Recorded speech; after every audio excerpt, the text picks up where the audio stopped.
تا حالا شده احساس کنید ذهنتون پر از افکار پراکنده است و نمیدونید چطور آرامش پیدا کنید؟ شاید راه حل ساده تر از چیزی باشه که فکر میکنید. فقط با چند دقیقه تنفس آگاهانه و مراقبه میتونید استرس رو کاهش بدید، تمرکزتون رو بالا ببرید و احساس بهتری داشته باشید. توی این ویدیو یک تکنیک فوق‌العاده برای تنفس و مراقبه رو بهتون یاد میدیم که در کمتر از چند دقیقه آرامش عمیقی رو تجربه کنید. پس با ما همراه باشید. اکنون میخواهم مراقبه شرطی کردن بدن به ذهنیت جدید را به شما آموزش دهم. پیش از اینکه مراقبه را به طور رسمی شروع کنیم، چند جلسه باید تمرین کنیم. در این جلسات چندین دستورالعمل جداگانه وجود دارد تا بتوانید این مراقبه را مرحله به مرحله یاد بگیرید. لطفاً تمام کارهایی را که در ادامه مطلب میگویم با دقت انجام دهید. برای شروع روی صندلی خود صاف بنشینید و هر دو پایتان را صاف روی زمین بگذارید. می توانید پاهایتان را به صورت ضربه‌دری قرار دهید. بالشی را روی صندلی قرار دهید. اگر دوست دارید می توانید چشمانتان را ببندید. وقتی آماده شروع شدید، میان دو راه خود را بالا بکشید. در رابطه با دو راه برای شما توضیح دهم که دو راه همان کف لگنتان یا همان عضلاتی که برای رابطه جنسی و یا دفع از آن استفاده می کنید.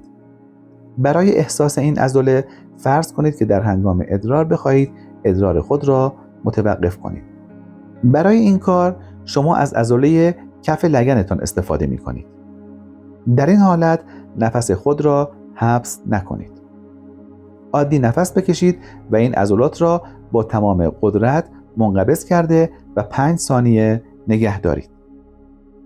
سپس رهایشان کنید و این کار را دوباره و به همان مدت انجام دهید. برای سومین بار آن را انجام دهید، 5 ثانیه نگه دارید و سپس رها کنید. میخواهم روی این عضله کنترل آگاهانه داشته باشید، چون قرار است از آن استفاده متفاوتی داشته باشیم. به احتمال زیاد تا به حال به عضله میان دو راه خود توجهی نکرده بودید. بنابراین ابتدا با انجام این تمرین کنترل آن را بر عهده بگیرید. حالا همراه با عضلات میان دو راه، عضلات پایین شکمتان را نیز منقبض کنید. قسمت پایین شکمتان را به سمت بالا و داخل بکشید و با این کار این دو مرکز اول را قفل کنید. 5 ثانیه نگه دارید و رها کنید. دوباره عضلات میان دو راه را به بالا و عضلات شکم را به داخل بکشید و فشار دهید. 5 ثانیه نگه دارید و سپس رها کنید. این کار را یک بار دیگر تکرار کنید. یادتان باشد که در حین این کار باید به نفس کشیدن ادامه دهید، اما نفستان را حبس نکنید. این بار همراه با عضلات میان دو راه و عضلات پایین شکم، عضلات بالای شکم را نیز منقبض کنید. حالا دارید کل حفره شکم را سفت می‌کنید. تمام این عضلات را 5 ثانیه نگه دارید و سپس رها کنید. این کار را دوباره انجام دهید و این بار عضلات را کمی بیشتر منقبض کنید و 5 ثانیه نگه دارید و رها کنید. و وقتی عضلات را سفت کردید و نگه داشتید، عضلات را کمی سفت‌تر کنید و کمی نگه دارید و سپس رها کنید. وقتی هر مرحله را انجام می دهید و به مراحل قبلی اضافه می کنید، دارید سخت افزار عصبی جدیدی در مغزتان نصب می کنید تا برای تجربه آماده باشید. شما باید ابتدا یاد بگیرید چگونه کنترل این عضلات را به دست بگیرید و سپس وارد فرایند مراقبه شوید. مثل هر مهارت جدید، این کار هم نیاز به تمرین دارد. پس از چند بار تمرین به خوبی می توانید کنترل این عضلات را به دست بگیرید و به راحتی آنها را منقبض و رها کنید. اما در ابتدا ممکن است کمی کنترل این عضلات و منقبض کردن آنها برایتان چالش برانگیز باشد. از شما می خواهم که از همان عضلاتی استفاده کنید که سالهاست از آنها استفاده می کردید، اما این بار به شیوهی متفاوت. با این کار از این مراکز بهره می‌گیرید و انرژی را که از دیرباز در بدنتان ذخیره شده است آزاد می‌کنید. بعد از اینکه این تمرین را انجام دادید و این مهارت را به خوبی یاد گرفتید، می‌توانید به مرحله بعد بروید و تمرین را عوض کنید. در این مرحله انگشت خود را روی سرتان قرار دهید و ناخنتان را درست روی مرکز جمجمه تان فشار دهید. نقطه ای را که انگشتتان روی جمجمه تان قرار دادید را به خاطر بسپارید. در این مرحله دوباره دستتان را روی پاهایتان بگذارید و بدون اینکه عضله‌ای را منقبض کنید یک نفس آرام و یک نواخت از راه بینی بکشید. فقط از شما می‌خواهم که نفستان را از میان دو راه به پایین شکم، سپس به بالای شکم، به مرکز سینه، به درون گلو و سپس به درون مغز دنبال کنید. درست به آن نقطه‌ای برسید که انگشتتان را رویش گذاشته بودید. وقتی به بالای سرتان رسیدید، نفستان را حبس کنید و توجهتان را روی بالای سرتان نگه دارید. حال بگذارید انرژیتان آگاهیتان را دنبال کند. 10 ثانیه نگه دارید و سپس رها کنید.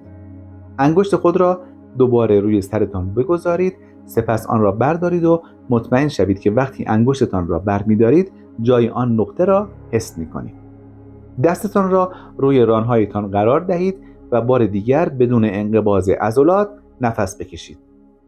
این بار وقتی از راه بینی دم را انجام می‌دهید، تصور کنید که دارید از آن مجرا انرژی را مانند بالا کشیدن مایع از نی به بالای سرتان می‌کشید.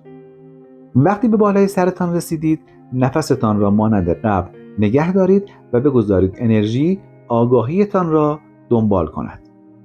سپس رها کنید. حالا وقت آن است که همه را با هم ترکیب کنیم و با نفس بعدی وقتی از راه بینی دم را انجام دادید، آن عضلات را همزمان به سمت بالا و داخل بکشید. ابتدا عضلات میان دو راه را قفل کنید، سپس عضلات شکم را منقبض کنید.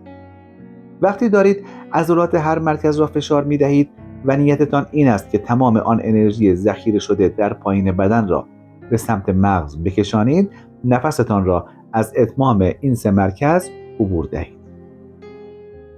برای این کار در هنگام عمل دم در ذهنتان تصور کنید که مانند یک نی دارید انرژی را به سمت بالا می کشید.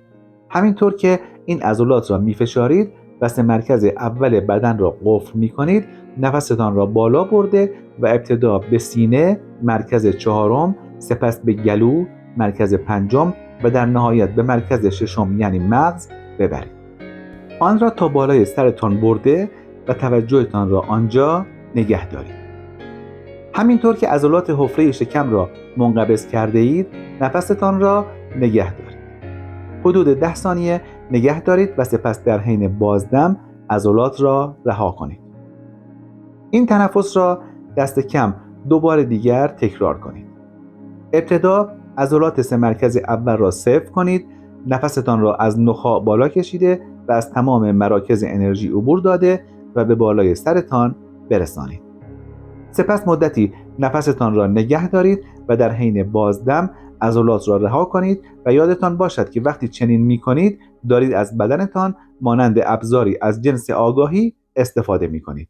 شما دارید انرژی را آزاد می کنید که در 3 مرکز پایینی بدنتان گیر افتاده بود و دارید آن را به مراکز بالاتر می برید، جایی که می توانید در آن از این انرژی به جای بقا برای شفا دادن بدن یا آفرینش چیزهای جدید استفاده کنید.